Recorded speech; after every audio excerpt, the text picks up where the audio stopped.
ஜனநாயகன் திரைப்படம் திரை விமர்சனம் பார்க்குறோம். பல தடைகளை மீறி நெட்டில் 1.5 கோடி பேர் பார்த்தும் கூட 4வது நாள் இன்று 217 கோடி வந்து கைகூடி வந்திருக்குது. ஆமாங்க, ஜனநாயகன் கேவிஎன் ப்ரொடக்ஷனில் வெங்கட் நாராயணன் தயாரிப்பில் நம்ம தளபதி விஜய் அண்ணா 69வது படம், மிகப்பெரிய மாபெரும் வெற்றி படமாக இன்றைக்கி 4வது நாள் வேர்ல்டு வைஸில் இவ்வளோ கலெக்ஷன் ஆகிருக்குதுன்னா அந்த தர்மம் நீதி அண்ணன் சொன்ன மாதிரி வென்றிருக்குன்னு தான் நான் சொல்லுவேன். கண்டிப்பாங்க.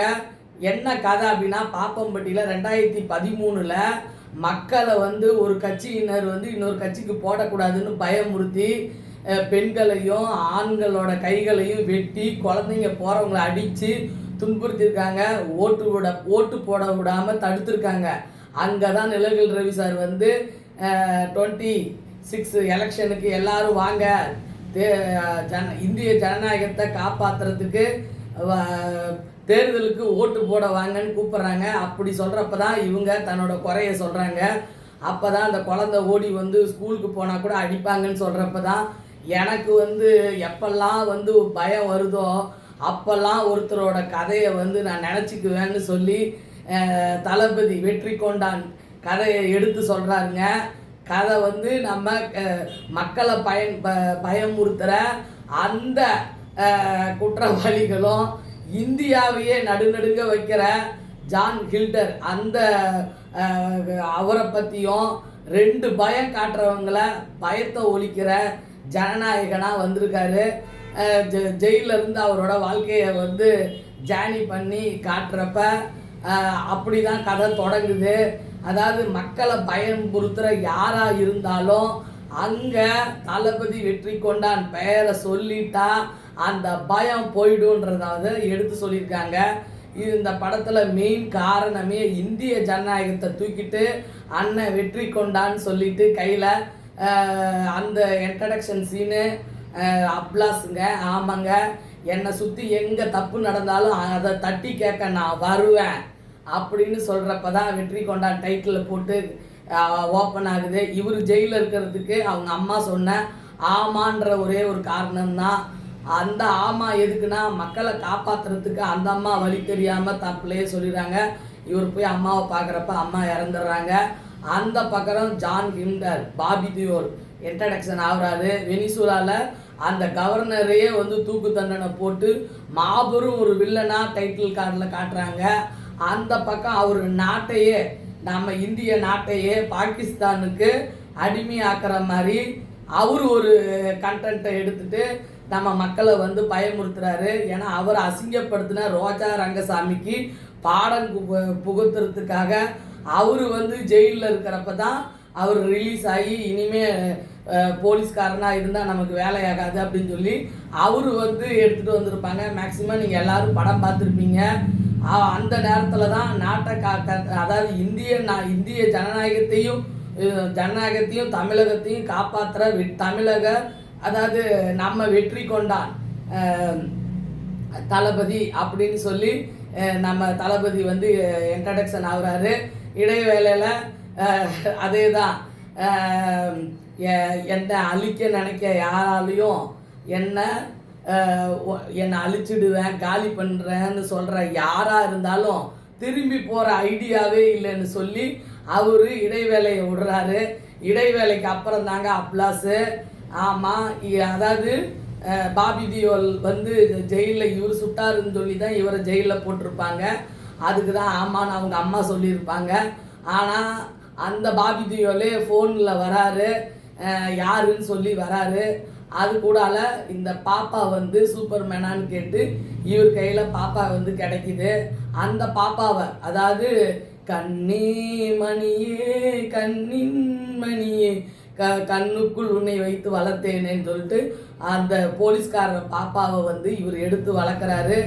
அங்கே தான் வந்து அந்த பாப்பாவை தொடர சீனு வந்து வருது. அந்த பாப்பாவை தொடர சீனுக்கு தான் இதுக்கு முன்னாடி என் பேரை யார்ட்டையாவது கேட்டுட்டு அதுக்கப்புறம் நீ என் பிள்ளைய தொடுன்னு சொல்கிறாரு. ஒரு பொண்ணுக்காக தன்னோட குடும்பத்தையும் தன்னோட கூட்டாளிகளையும் கிராமத்தையும் விட்டுட்டு வந்து ஒரு மிகப்பெரிய ஒரு தாய்மை உள்ளத்தோட அந்த பிள்ளைய வளர்க்குறாரு. அந்த பிள்ளை காதலில் வயல்பட்டு, அப்பா எனக்கு இவ்வளோ நோய் இருக்குது, என்னால் இதெல்லாம் பண்ண முடியாது, நீ சித்தா தானப்பா, எனக்கு அப்பா இல்லையே அப்படின்னு சொல்லி அந்த பாப்பா வந்து பண்ணுது. அந்த பாப்பாவுக்கு தான் அவர் சொல்கிறாரு, பெண்கள் எல்லாருமே பயப்படக்கூடாது, விஜயை நான் புலி மாதிரி வளர்ப்பேன்னு அந்த பொண்ணுக்கு படிப்பை கொடுத்து இராணுவத்தில் சேரத்துக்கு ட்ரைனிங் கொடுக்குறாரு.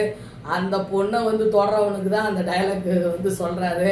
அப்படி படம் ஃபுல்லாகவே பெண்களுக்கான மக்கள் பயத்தையும், குறிப்பாக சொல்லப்போனால் இந்திய ஜனநாயகத்தையும் காப்பாற்றுற ஜனநாயகனாக வந்து பிரபலிச்சு இந்த படத்தை மாபெரும் ஒரு ட்விஸ்ட்டு கொடுத்து இவ்வளோ சிஎம் டைட்டில் கார்டோட அப்ளாஸுங்க. எடுத்தோடனே title card, CM title card யாருக்குமே எந்த முதல்வருக்குமே இந்த 50 ஆண்டு காலத்தில், ஏன் 75 ஆண்டு காலத்தில் கூட சொல்லலாம், எல்லாம் முடித்த பிறகு தான் வந்து நம்ம எம்ஜிஆர் ஐயா கூட மதுரை முட்டை சுந்தரபாண்டியன் கூட அதுக்கு முன்னாடியே தான் ரிலீஸ் ஆகிடுச்சு. சிஎம் கார்டு அப்ளாஸோட மாபெரும் கொண்டாட்டமாக என்னோட குழந்தைங்கள்லாம் கொண்டாடினாங்க. அப்படி அந்த அந்த தீவிரவாதியை ஒழிச்சு மக்களுக்கு வந்து கொடி ஏற்றி இந்த இந்திய நாட்டையும் அழிக்க முடியாது, இந்த இந்திய ஜனநாயகத்தையும் யாரும் எதுவும் பண்ண முடியாதுன்னு சொல்லிட்டு கொடியை நாட்டி அப்படியே அப்ளாஸ்மெண்ட்டு நம்ம தேசிய கொடியை ஏற்றி படத்தை முடிக்கிறாருங்க. ஃபைட்டு கீட்டு எல்லாமே சூப்பரு. பாட்டு தளபதி கீழபதி, ஒன்றை விட்டால் யாரு கதி, கண்டிப்பாக உங்களை விட்டால் எங்களுக்கு யாருமே கதி இல்லைன்னு இந்த இந்திய ஜனநாயகனை கண்டிப்பாக இந்த மக்கள் அரசனை அப்படின்னு அண்ணனுக்கு வந்து 1000 பட்டங்கள் கொடுத்தாலும் தகும். அப்படி இந்த ஜனநாயகத்தையும் யாரும் அழிக்க முடியாது, இந்த ஜனநாயகனையும் யாரும் அழிக்க முடியாதுன்ற மாதிரி அண்ணன் இந்த படத்தை நடித்து பெருமைப்படுத்தியிருக்கிறாரு. கண்டிப்பாக இந்த படத்தை வெயிட் பண்ணி நம்ம பார்ப்போம். இன்னும் மிகப்பெரிய வசூலை வந்து இது அடையும். நான் அதுக்கு தான் 4 நாளாக எனக்கு தொண்டை போயிடுச்சு. எல்லா சேனலுக்கும் என்னால் முடிஞ்ச இந்த மக்கள் விரும்புகிற என் 2K கிட்ஸ் குழந்தைங்க விரும்புகிற அந்த அண்ணனுக்கு இது வரைக்கும் நான் 5 வருஷமாக நான் குரல் கொடுத்துருக்கேன். இந்த குரலும் ஒழிக்கணும்னு சொல்லி அழகா எல்லா சேனல்லையும் நான் பேட்டி கொடுத்து இந்திய ஜனநாயகனை, எங்கள் ஜனநாயகத்தின் மன்னனை, எங்கள் தளபதியை, ஏன்னா மக்கள் தானே மன்னர்கள் என்று உணர்த்தி காட்டவாறு நம்ம தளபதியை என்னைக்கு நம்ம விட்டு கொடுத்துடக்கூடாது அப்படின்னு சொல்லி இந்த படத்தை சூப்பராக எடுத்திருக்காங்க. வெற்றி வெற்றி வெற்றி, பிளாக் பாஸ்டர் தாங்க. போகிற இடமெல்லாம் வந்து அப்ளாஸ் தான், யாரும் எந்த குறையும் சொல்லலை. இனி வரும் நாட்களில் யாராலையும் நம்ம இந்தியாவையோ நம்ம தமிழகத்தையோ யாரும் எதுவும் பண்ண முடியாது. அதை காப்பாற்ற வந்த நாயகன் தான் இந்த ஜனநாயகன் என்று சொல்லி முடிக்கிறேன். உங்கள் சுகந்தி அக்கா. கண்டிப்பாக நான் பிக் பாஸ்க்கு போகிறேன். எனக்கு நீங்கள் எல்லாருமே ஆதரவு கொடுக்கணும். இந்திய ஜனநாயகமும் ஆதரவு கொடுக்கணும், தமிழக ஜனநாயகமும் ஆதரவு கொடுக்கணும். என் டிவிக்கு குழந்தைகள் அத்தனை பேரும் எனக்கு ஆதரவு கொடுக்கணும். நன்றி கூடி விடைபெறுகிறேன். படம் மாபெரும் வெற்றி, மாபெரும் வெற்றி, மாபெரும் வெற்றி.